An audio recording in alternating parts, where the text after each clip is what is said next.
GDX9902 on the forums, right? You're new here. Yes. Koji? Koji? Yeah. Oh, nice to meet you. It's okay, take your time. Walking seemed to take a bit longer than I thought from commercial. Oh yeah, it takes a while. Nice to meet you. My name's Derek. Koji. Nice to meet you, Koji. On Facebook, I guess? Yes, Facebook, Koji. The forum, Fragile. Fragile. Okay. From Armored Core. Oh, okay. Fantastic. I'm glad. This is Nick M, President. Hello. So right now we're just starting, you just came at the right time, we're starting the demo for the Putty. Unfortunately, Taka, or Dining Gundam, can't make it today. Right? He's got some issues and whatnot. But anyways, he's going to be talking about the SSP Putty and how to use it and its uses. Now, basically there are about 4 different types of putties, or 5 actually. Right? There's also the regular Tamiya Gray. Right? So basically, most of the stuff that you'll be using when you're doing model kit making and whatnot is mostly basically the Tamiya Grays. The reason for this is because a lot of the times the kits, the plastic on the kit, they're not perfectly made. Right? There are some, how would I say, deformations in the injection mold process. Right? So a bit about the process is basically they make these metal molds. Right? They laser etch it out. Right? And then what that is, they clamp 2 sides of it down, and then they run hot molten plastic through the whole thing. Now the thing is that once it's injected, they have to cool it a little bit, but they can't cool it 100%. So when it's about 50 or 60% cool, they pop the whole plastic out of the mold, so they can reuse the mold and run it through again. Now the cooling process, what happens is that the plastic of course shrinks and warps a little bit depending on how it's removed from the mold, and that's where the warps and divots sort of come from. I think I got that right. Is there anything? Mostly from the cooling process. Sorry. Oh. Just press the power button. Okay. You know what? So, good one is, actually I was going to use that. Yeah. Is, if you take a look at, say, you should have, there we go. Right here on this leg, I don't know if everybody can see. Right there is what I'm talking about. These little slight deformities on the plastic. Wait, I can see it. And there's slight deformities in the plastic. Yeah. Usually you have like a pin on the other side and the inside you have a Yeah, pin.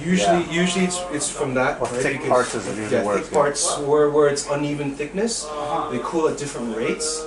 So they're really predominant in the actually like the Ertl kits and the Ravel kits, because what they do is they, after 20% cool, they pop it off, and the cooling thing just warps it, and then at the same time as it's still cooling, another screw lands on it and it just warps it even further. So that's why you get a lot of those Ertl kits. They don't really fit properly because of that, right? At least Bandai doesn't really do that. They let it cool for a fair bit amount and before they pop it off, right? And so basically this type of putty, very watery, very liquid type, and to me I recommend for everything for surfacing like that. So when you get this, when you get a divot like that, just put some on your finger, rub it on here, and then let it dry, and then you sand it, and it'll be nice and smooth, right? Another way you can detect those these plastic imperfections is by priming. Now what you do is you prime the whole kit very quickly, at first, so it looks like kind of like grayish, and then you sand it. So when you sand it, because the sandpaper is kind of straight, right? What will happen is that the sandpaper will kind of contour sort of onto the surfaces, and the divots won't get touched by the sandpaper, so you can see where you've got sanded and where the divots are. Right, so that's a really good way to tell, and that's when you know, okay, you got to use this type of putty to fix it up. Now, this is the basics stuff. Now on to the advanced stuff. Now there are a lot of different types of putties for that. They're mostly meant for scratch building or enhancing a kit. One of the most common ones is of course, like this stuff. 2-part putties, epoxy, or better known as epoxy putties, right? This one is the Need Light Blue Yellow. This is brought over by, I think, Young. Show you can get this stuff as well. People call it green stuff. Yeah, the green stuff. $20 for this. Is that Squadron? No, this is not Squadron. I didn't get any Squadron this time. Can I? Yep, go ahead. I have actually never used that myself. Right? I mostly stick with the Tamiyas, and actually I'm going to try the Mr. Hobbies, because they also have their own line. So basically these are epoxy putties. They're 2 parts, right? You have to cut equal parts out, and then you mix them together. And what will happen is you'll get something looking like this. Like this is part of a Tamiya epoxy putty, right? I don't know if you want to, here, you can pass this around. I was going to take it out of there, right? And then from this end, these 2 are the Mr. Hobby ones, and they're 2 different densities. This is completely dry, right? They're completely It's dry. still a bit like soft on the outside. Yes, the Tamiyas are usually a little bit softer if you don't add the really accurate amounts of hardness in there. What's the price range of these? Like each of these, say green tube and that. Okay, the green tube is about $20. Okay. Now, the Tamiyas are about $8. For This is small about, ones, right? yeah, this is about how much you get. Maybe a little bit more, because I've already used a little bit. Maybe about this much more. The Mr. Hobbies, they're about 3 times the amount, but they're also $20 each. You just mix these 2 together? Or? Yeah, you just mix those 2 together. It's like, Yeah, like you just mixing take flavor. equal parts Mix this 1 and to then 1. Mix them together, and this is about this much. As you can tell, like there's about 3 times the amount as much. Right, for $20. There's another one, U.S. made, called Squadron Putty, which is actually also pretty good. They're cheaper because they're made in the States. But after playing around with the Mr. Hobbies, I think this Nick, this one might be up your alley, because one of the problems with the putties is that when you're adding, say, doing something like this is a full scratch build chess piece, right? This is with Tamiya putty and styrene.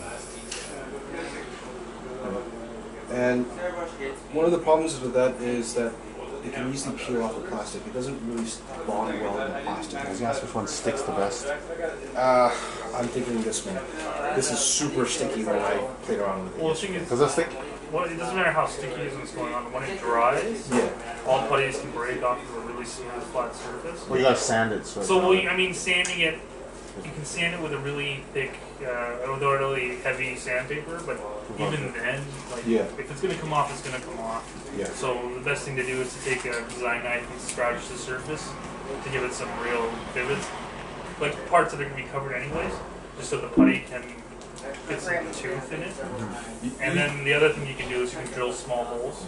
So Yeah, you that's- push the that's- putty that's what through I and rivet it'll it dry on against the other the- side, right? Yeah. And then it won't be able to just fall off when you're sanding it. Like for that piece right there, like I always rivet it 90 degrees to the surface.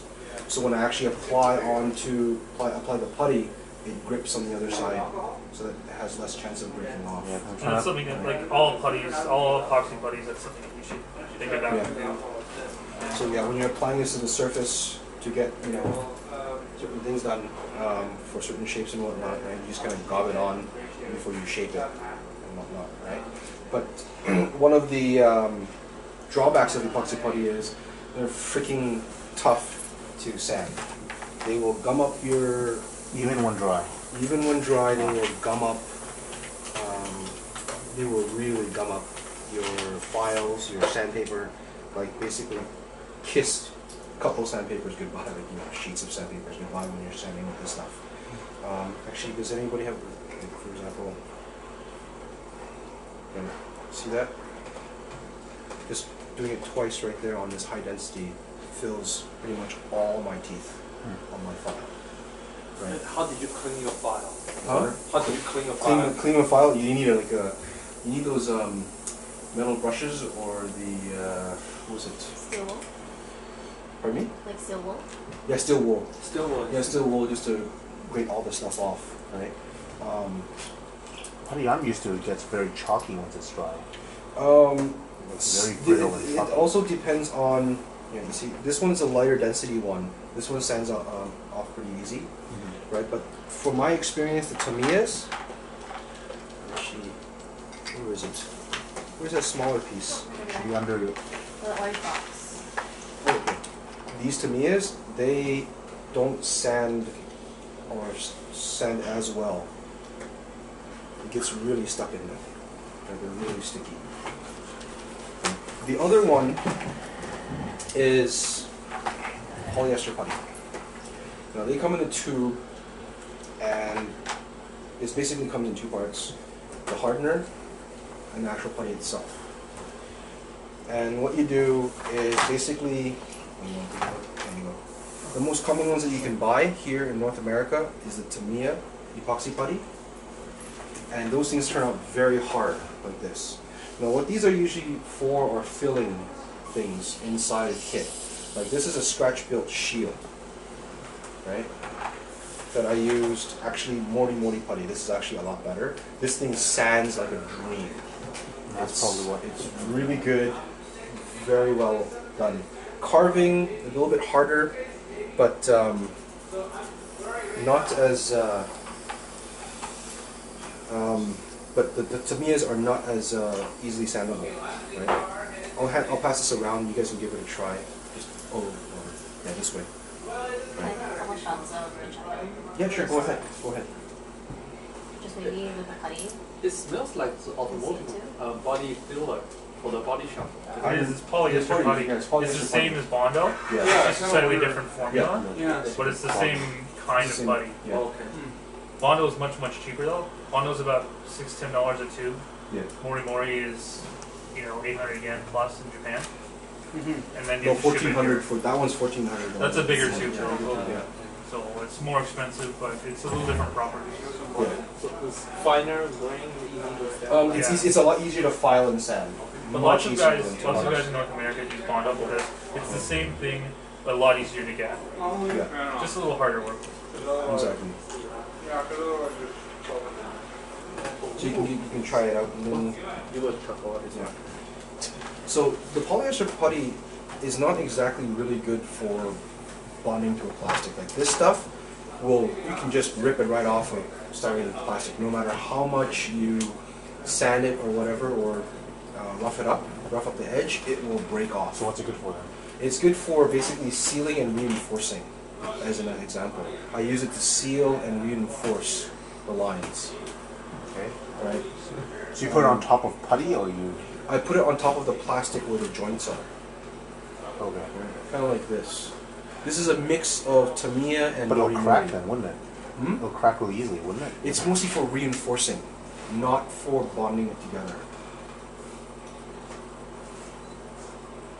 So when you're making a new structure or a new piece, where there's, of course it's going to be hollow, right? And you want to add some weight to it, you want to make it stronger, firmer to the grip, to the touch, you use that to fill it inside, right? A lot of times, even for this, you need to, how would I say this?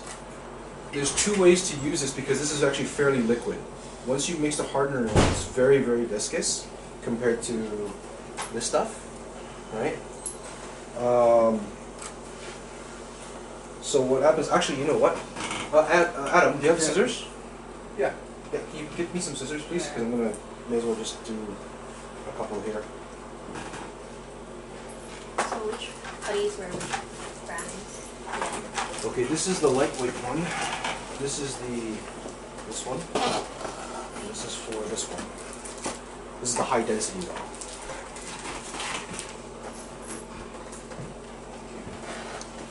Okay, so this is the Mr. Hobby regular. So I'm going to cut off a couple pieces, mix it together, and then let you guys close it. Yep. Right. So you see, I just kind of fill it in just to reinforce the structure. I don't use it to bond, actually, because this stuff can actually just... So the shield is already glued together, and then you Yeah, just the put it in. shield is glued together. It's just for...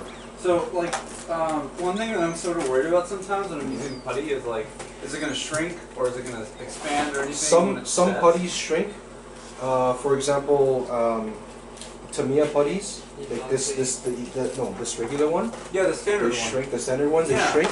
But the Tamiya one shrinks a lot less compared to the Mr. Putty white putty. That thing shrinks about 40%. Mhm.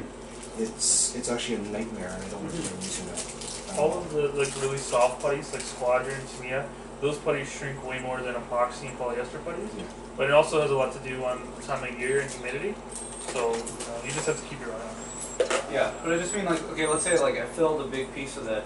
I Yeah. would worry that it would shrink and then I'd get like dimples. Yeah, definitely. Yeah. If you're doing something that needs a lot of gray putty, you should actually use epoxy underneath it. Yeah. Because Tamiya gray is just kind of the surface coat of putty, right? You never use it to do anything that's It actually like damages structure.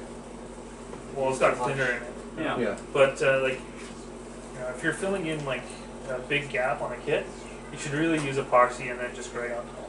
Right.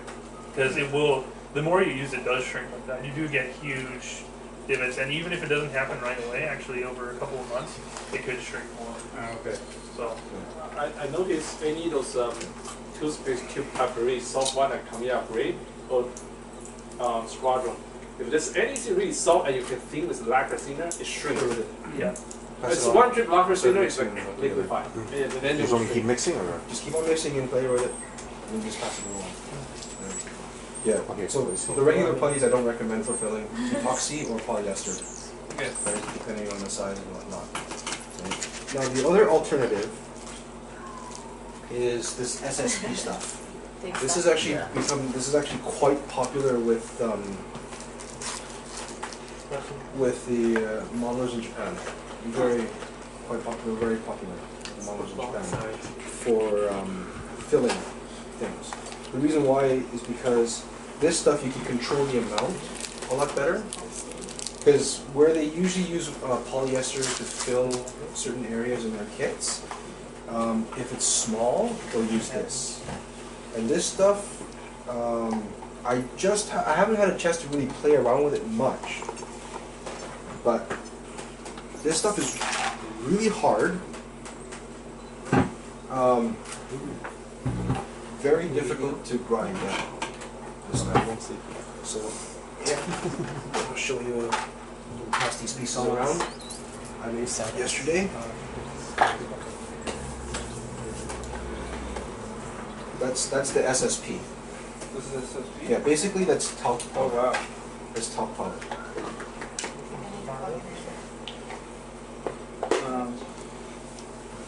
Yeah, I wonder what this stuff is made out of. I'll show you.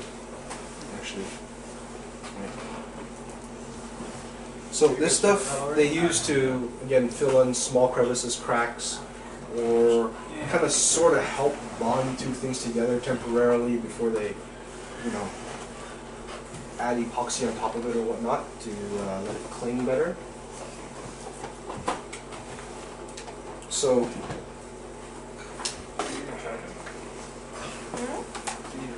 I have one of me, it's just, I don't know what's funny. uh-oh. just trash. And Where's the box? There's some things in there. Ah, there we go. This one. Here we go. Okay, so this stuff comes in, this is powder form, talc powder, alright?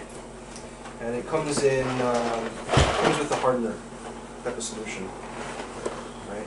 So this is kind of a bit tricky, because it depends on what you want to do with it, right? And it comes with, of course, this applicator, mixer, and some little scoop. And it's actually very precise because one scoop is supposed to equal to one drop of this, right? And one drop of this. They have actually a retarder given to you. You just put one drop in there and it slows the drying process down. Or if you don't use this and you only use one drop or two drops but a lot of powder, this thing will dry like super glue. It dries within seconds, right? And of course, the more of this you add, the more time it takes for it to dry. But it's actually very, very liquid, and I'll show you guys. So,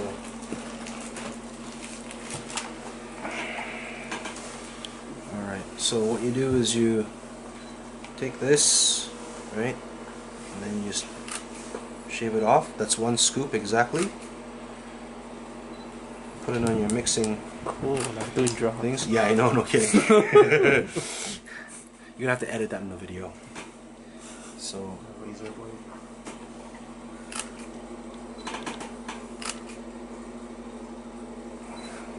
you just put 5 so it doesn't dry as fast. Right? So, and then you just use this and mix it.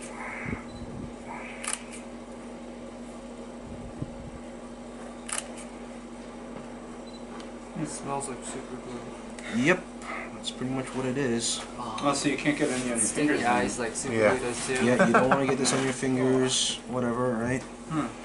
I'm gonna add a couple more drops because the more you add, the less time it takes to,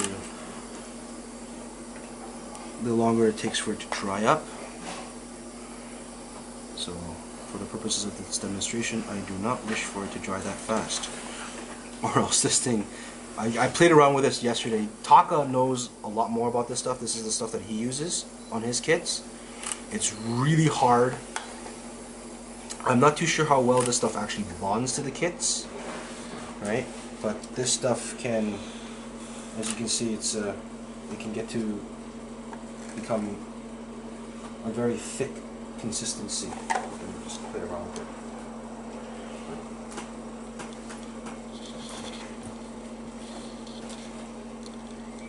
And that's about the same consistency as regular putty from the tubes.